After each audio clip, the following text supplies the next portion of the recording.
Certo.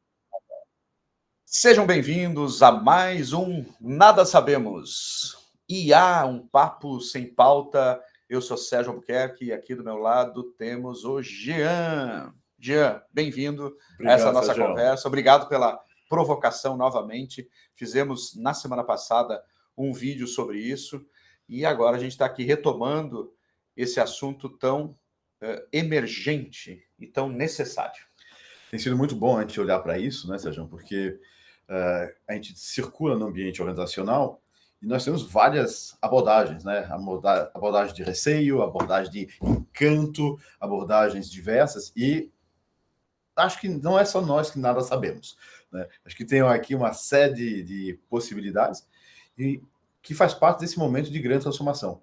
E esse espaço, e aí eu vou convidar nossos ouvintes e pessoas que estão assistindo a gente, que seja síncrono ou assíncrono em algum momento, de compartilhar a experiência de vocês, porque esse papo sem pauta é porque está em construção.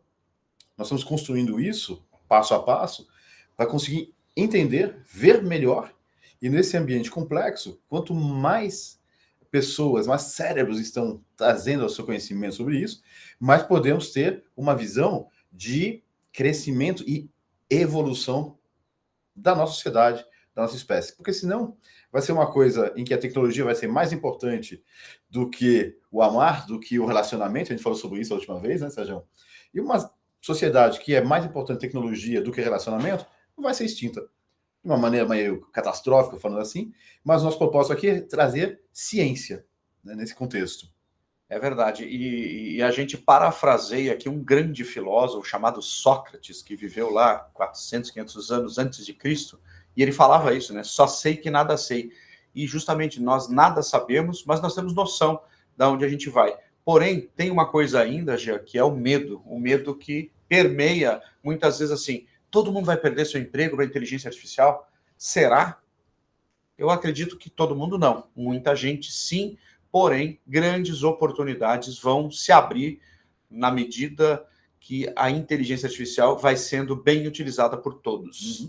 Eu acho que vale você trazer de novo, que a gente viu no primeiro encontro, que é a questão da locomotiva, que você estava trazendo, Isso do motor. Né? Pensei nisso agora há pouco. Então, bora trazer, acho que vai trazer, porque é um ponto de partida importante. É isso aí. Quando veio a máquina a vapor e a locomotiva especificamente, o cara que tinha a carroça, o cara que tinha o seu cavalo, falava que aquilo era um horror, eles brigaram contra aquilo e falavam que aquilo não ia para frente. E a gente viu o que aconteceu, aonde chegou. A locomotiva, realmente, a estrada de ferro, ela mudou todo um conceito de transporte de pessoas e de cargas, ela conectou o mundo.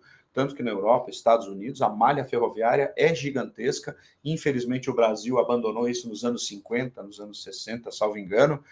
E infelizmente, por quê? Porque é um transporte muito mais barato que o outro e muito menos impactante. Então, nós temos essas questões aí que a gente tem que trazer e tem que ver que não precisamos ter medo da tecnologia, temos que nos aliar a elas e, ao invés de brigar até mesmo contra o Uber, né, o taxista brigando contra o Uber, faça uma coisa diferente, faça a união faz a força e melhore o seu trabalho, melhore o seu serviço, melhore a sua entrega e, além disso, você pode aprender coisas novas com a tecnologia. E nesse contexto, de nem certo nem errado, mas consciente, a gente precisa olhar para a tecnologia, porque sim, vai ter uma série de funções hoje que a gente maximiza, né, a possibilidade de resultado. E a gente estava conversando, Sérgio, sobre a questão da tecnologia, e isso vai ser meio datado, isso tem um risco aqui, sério. Mas no milênio passado, quando eu comecei a trabalhar, nos anos 80, tem um negócio monstruoso que apareceu na época, que é um XT, que tinha 64K de memória, para fazer tudo, né? E quando eu comecei na multinacional onde eu trabalhei, eu comecei com um negócio na época chamado CPD, vulgo TI, né? E uma coisa que, quando eu cheguei na empresa, que é uma empresa de engenharia, que trabalhava, levava 14 dias para fazer uma proposta. Quando a gente comprou um XT que custava $2.500 na época, 1 para 8, era uma coisa colossal, absurda, em menos de um mês a gente começou a fazer propostas em 4 horas. Porque tinha um negócio muito louco, chamado Excel, um mundo muito louco, chamado Word, né, que começou a colocar, e tinha as macros, que a gente tinha que aprender a programar para fazer as interações. Só que a produtividade e a competitividade dessa empresa, em um mês, foi absolutamente multiplicada. Eu não sei nem qual é o coeficiente quando você passa de 14 dias, 2 semanas, para 4 horas. Né? E isso fez toda uma diferença na capacidade de se posicionar no mercado e tudo mais. Não tem nada de demoníaco nisso. O demoníaco, às vezes, quem sabe, eu acho que está no campo da nossa filosofia, é se eu uso isso só para aumentar lucro. E não cuido da humanidade que está por trás, para que, já que nós ganhamos 14 dias, como é que a gente faz para melhorar a qualidade de vida dessa pessoa que tem mais tempo para pensar em outras coisas? Como é que a gente traz essa capacidade de pensar na situação, em sentir melhor, em estar mais conectado, em vez de só pensar na capacidade da lucro? As duas coisas são importantes, mas a tendência que eu percebo dos anos 80, do milênio passado para cá, é que a nossa qualidade de vida, ok, ela melhorou no material, mas emocionalmente e mentalmente, a quantidade de pessoas doentes que eu vejo hoje são muito maiores do que eu via na época.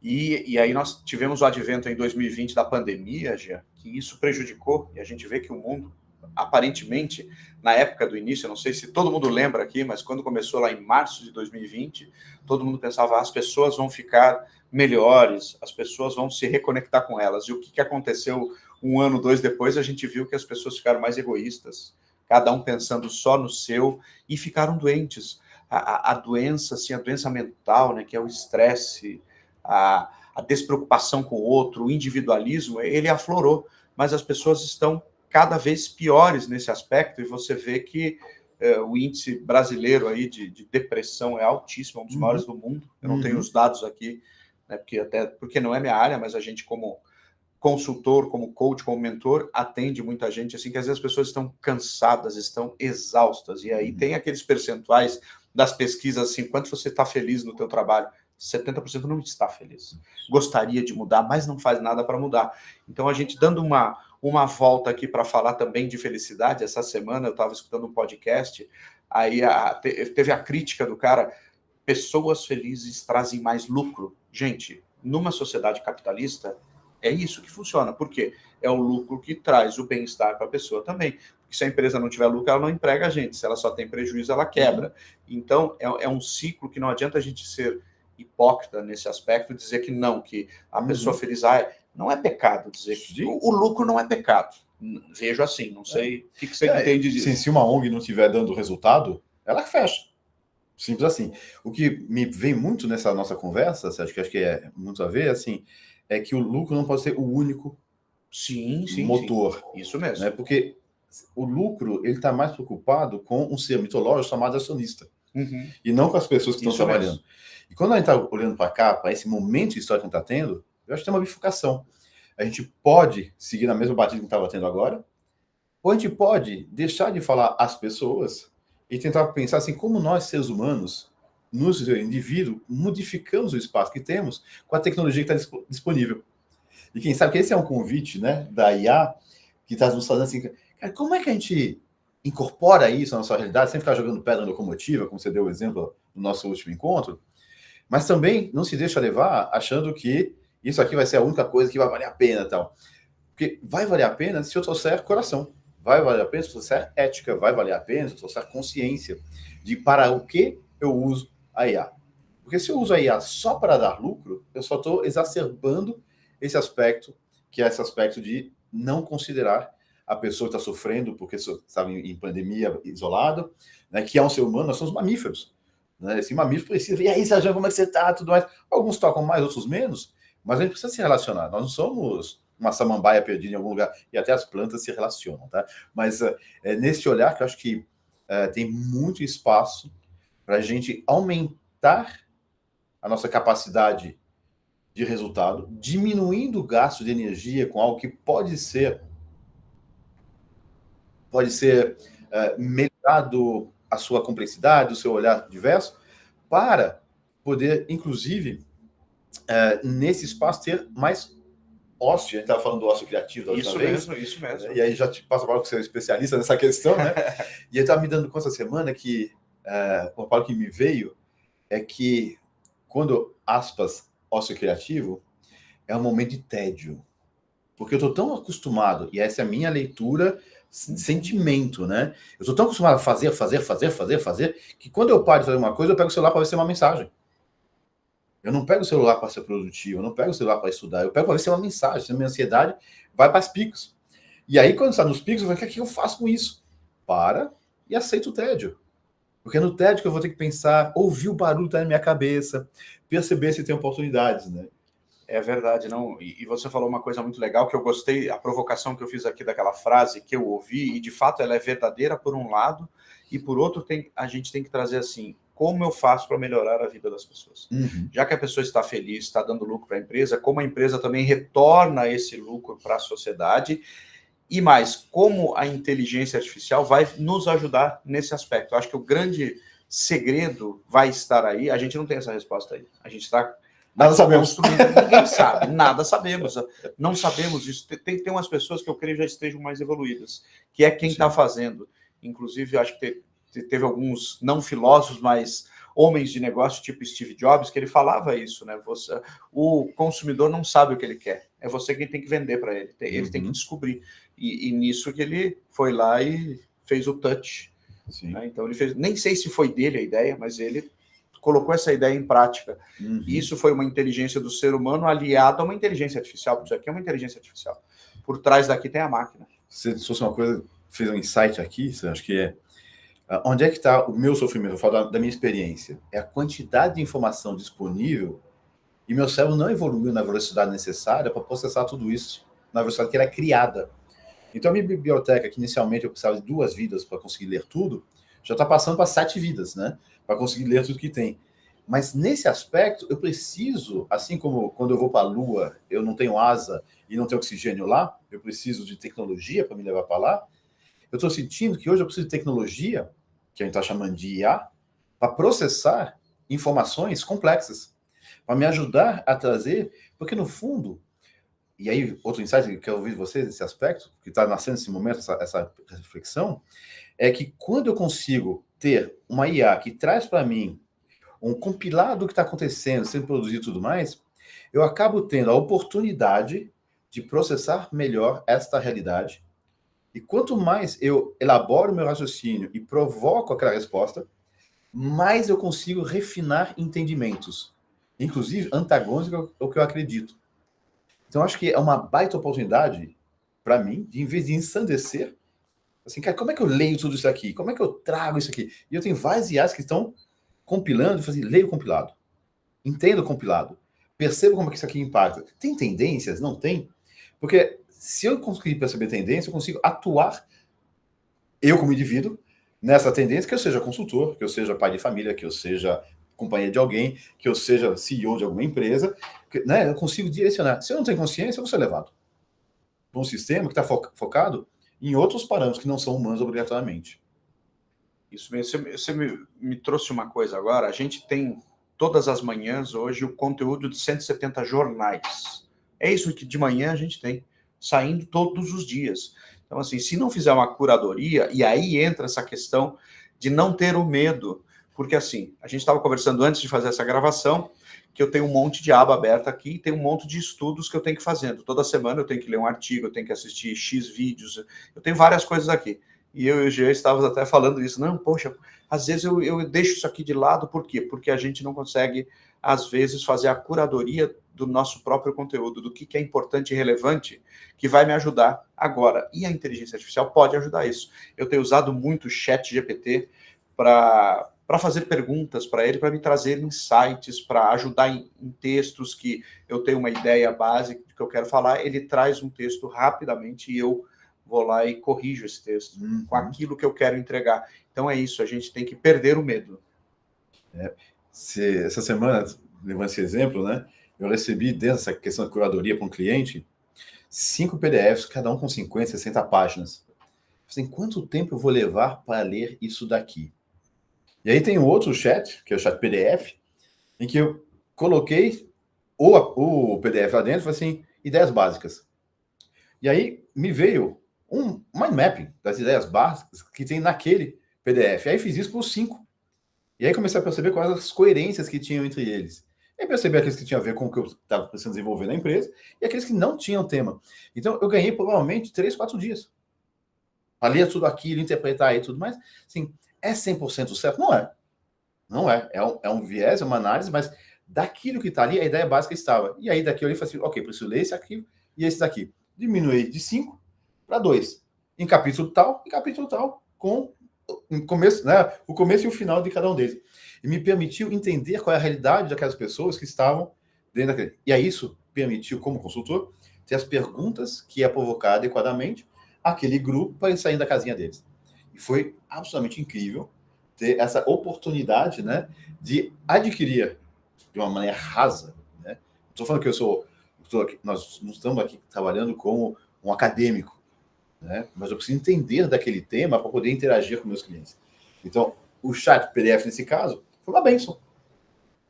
E você trouxe uma questão aí agora que eu estava aqui também fazendo as minhas reflexões no que você disse, que é a questão como eu usar a inteligência artificial e não ter uma questão de razoabilidade. Eu não posso ser raso. Eu não posso me manter raso. Eu tenho que me aprofundar em alguns tópicos. E aí ele trouxe isso. Eu fui lá, eu vi o que é importante. Então, assim, de 300 páginas daria... Se você for um bom leitor, você levaria uma semana ou 3 dias ininterruptos. E não é só ler, é ler, interpretar. E, dessa forma, ele compilou e foi assertivamente onde ele queria. Então, é isso que a gente não tem que perder. Novamente, o medo. A gente está falando bastante de medo da inteligência. Não, vamos usar a inteligência. E hoje o Fórum Econômico Mundial, ele traz essa questão, hoje não, né? Já tem alguns anos, lá em 2018, 2019, ele já trouxe essa questão de entender de tecnologia como uma das competências básicas. E não é entender tecnologia, eu não preciso mais programar, eu não preciso aprender a programar, eu não sei programar, você deve saber. Deve ter programado. Nasci nessa área. Fala nisso, eu não sabia, que olha que descoberta, você vem de TI? Ou se eu sabia, eu esqueci essa informação. Não, é que eu venho da área de engenharia. Na área de engenharia, eu fui para pesquisa em energia nuclear na agricultura. E de lá comecei a trabalhar com programação linear, para trabalhar com mais de 25 variáveis em aspectos sistêmicos, né? Porque já na época, a gente não conseguia fazer uma equação matemática para isso. Já tinha uma programação para isso. E como você está falando, eu não preciso mais entender de programação linear para fazer isso, né? Ontem eu estava precisando entender um texto extraído de um cliente, né, de uma roda de diálogo, quais as ideias básicas, as convergências e antagonismo para cada um deles, né? E nesse aspecto, o IA resolve, né? E a gente olhou e falou assim, isso aqui faz sentido, e a gente começou a desenvolver aqui uma tese sobre tendência que vai voltar para o grupo e nós vamos debater a tese com o cliente. Se essa tese é uma tese verdadeira, porque no fundo, quando eu evoco uma certa verdade, eu só vou com uma tese. Eu tenho uma tese sobre IA, você tem uma tese sobre IA. Nós estamos debatendo essas teses sobre IA. E quanto mais a gente puder agregar, e por isso que a gente convida o tempo inteiro você assim, cara, põe um comentário aqui, traz alguma coisa pra gente, porque são teses. E é uma coisa que um grande amigo me mandou hoje de manhã, que foi genial. Ele falou, a verdade é quando nós reconhecemos que juntos nós temos um objetivo comum. E aquilo passa a ser uma verdade para a gente. E sem isso, não há confiança. Então, a gente está construindo aqui um universo em que podemos ter confiança. Por enquanto, ninguém tem confiança. Por quê? Porque nós não temos uma tese comum. Nós temos um olhar comum para alguma coisa. Nós temos... Sim, ainda é um pontilhismo. Tem um monte de pontinhos, mas nós não fizemos o quadro fechado ainda. E cada um vai ter a sua cor nisso. Quem tem medo é muito bem-vindo, porque pega um eufórico como eu e põe no pé no chão de novo. Né? Eu com o meu euforismo, né? E você também, a gente vai lá e cutuca alguém para ver, vamos ser eufóricos, né? E eu falo, não, segura. E é nessa composição que a gente vai conseguir evoluir e trazer novas possibilidades. É verdade, não, isso é fantástico. E a gente traz de novo a filosofia aqui, porque uma vida que não está sendo constantemente provocada, para que vale a pena ser vivida? E assim, tem alguns tipos de atividades que elas vão acabar. Quais são? Toda atividade repetitiva. Isso, o pessoal já fala isso há muitos anos. Então, assim, por exemplo, vamos pensar uma coisa que caixa de cinema vai acabar. Caixa de supermercado vai acabar. Pode ser que remanesçam alguns, tanto que já está acabando, só que a gente não nota. Só que você vai no supermercado aí no seu bairro, provavelmente já tenha lá caixas eletrônicas. Tem lugares já nos Estados Unidos que é assim, você entra numa farmácia, só tem uma pessoa do lado para ajudar aqueles trapalhões. Mas, de qualquer forma, num futuro, já estão se estudando a possibilidade de você colocar o teu produto no carrinho no supermercado e já tem isso também. Já tem, isso é o futuro atual, né? É o futuro de hoje. É o futuro atual, já tem. É só uma questão de tecnologia e de prazo para essa tecnologia ser implementada. Isso é inteligência artificial. Sabe que tem uma coisa que você me lembrou, que foi uma conversa de ontem, que tem uma empresa que está ligada à questão de educação e ela gasta $500 mil por ano para corrigir textos. Sabe, o cara faz um marketing, já é um texto, manda para alguém que revisa, que vê o português, que não sei o que e tal. É $500 mil por ano só para isso. Tem uma IA que corrige em 150 línguas, que é o Language. Você coloca lá, ele é uma extensão do Chrome.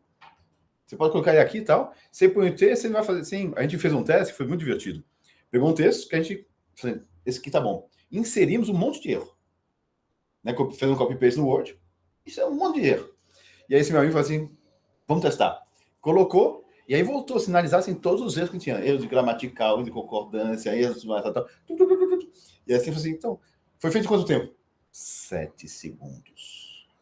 Né? Assim, a gente tá falando assim, é isso. O cara ia ter que mandar esse negócio por e-mail, alguém ia ter que pegar, corrigir na tela, ler inteiro, checar alguma coisa, tinha uma dúvida sobre uma coisa mais refinada de linguagem, ia checar, tá? Ia levar um contextualizar. Ia contextualizar e tudo mais. Aqui o texto foi montado, voltou, a parte gramatical, de concordância e tudo mais tá zerada. Quanto tempo levou? 7 segundos. Então, esse tipo de coisa vai fazer com que algumas profissões efetivamente desapareçam. Agora, não impede que essa pessoa, que é o especialista em língua portuguesa e tudo mais, ache um novo espaço, né, de contextualização que você trouxe agora, né? Esse texto, ele está no contexto certo? Isso a IA não vai fazer. A IA vai corrigir a mecânica. Isso. Essa parte humana, agora, essa pessoa que era o cara que fazia, se ele achava que o trabalho dele era ser mecânico da língua portuguesa, efetivamente, ele está com problema. E aí ele abre abre um leque de possibilidades para ele ser o precursor dessas coisas. Porque por trás da máquina, por trás da inteligência artificial, tem um ser humano. Porque a máquina ainda não pensa por si só. E, inclusive, existe esse debate aí, até o próprio Elon Musk falou que vamos frear isso, porque daqui a pouco a máquina vai dominar. E tem alguns filmes, ou tem livros até que já falam disso, né? Onde a máquina dominou o homem porque ela se transformou em inteligente. Inclusive, tem um filme que era... Eu não lembro o nome desse filme, mas assim, eles pegam... O cara é um geninho desses aí, dessas startups, e ele traz uma inteligência artificial que coloca aqui atrás na coluna da pessoa, e essa inteligência comanda, por exemplo, tem uma pessoa lá com paraplegia ou tetraplegia, essa pessoa começa a andar. Volta a funcionar. E aí depois, no final do filme, né, não dando spoiler, já dando. Você não falou nem qual é o nome do filme. Eu não sei, não lembro. Então, se eu tivesse uma inteligência artificial aqui para me ajudar, eu lembraria. Mas, de qualquer forma, aquilo dominou. E a máquina domina. Você sabe que você me deu um insight? Você tá bom de dar insight hoje. Você sabe assim, puxa, eu não tenho uma IA aqui, né? E aí você falou, puxa, será que eu colocaria um chip, né, na minha cabeça para aumentar minha memória RAM? Será que eu colocaria isso? E aí, na hora que eu pensei nisso, eu falei assim, cara, mas eu já fiz isso. Eu já tô com minha memória RAM. Você já tem. Só que ela é externa. Se bobear, não sei voltar para casa sem colocar no Waze ou no Google Maps. Se bobear, no seu telefone do meu amor. Né? Tipo assim, Alex, não pode nem falar porque ela tá ligada aqui, né? Mas é isso, né? Não, tá desligado. Tá desligado, né? Então eu posso assim, pô, Alexa, liga para fulano, né? Assim, liga para meu filho. E aí, assim, isso está sendo automatizado a tal ponto que eu assumi que não é nesse espaço que eu preciso gastar meu neurônio. Eu quero gastar meu neurônio para estudar alguma coisa, eu preciso gastar meu neurônio para outras coisas. É verdade, muito interessante isso aí. Fantástico. Bom, falamos aqui nesse episódio, então, sobre medo da inteligência artificial e como a gente não deve ter esse medo, desde que estudemos. Eu acho que pode ter o medo, mas tem que ter coragem. Coragem. De caminhar por cima desse medo para entender, experimentar e falar do espaço de experimentação, não do espaço passo de uma mente que está assustado com o não saber. Isso mesmo. Então é isso. Espero que vocês tenham gostado desse papo. Espero que você tenha gostado. Tenha sim. saído daqui melhor que chegou. Melhor. Espero que você também, porque eu estou muito sempre, prazeroso. Para mim é muito prazeroso aqui. Sempre sai melhor. E vamos voltar a convidar. Assim, deixem comentários, provoquem a gente, porque nós temos mais encontros e, assim, não tem pauta, mas tem provocações que o Papo com Cestos traz para a gente. Tragam os seus medos, as suas coragens e vem com a gente.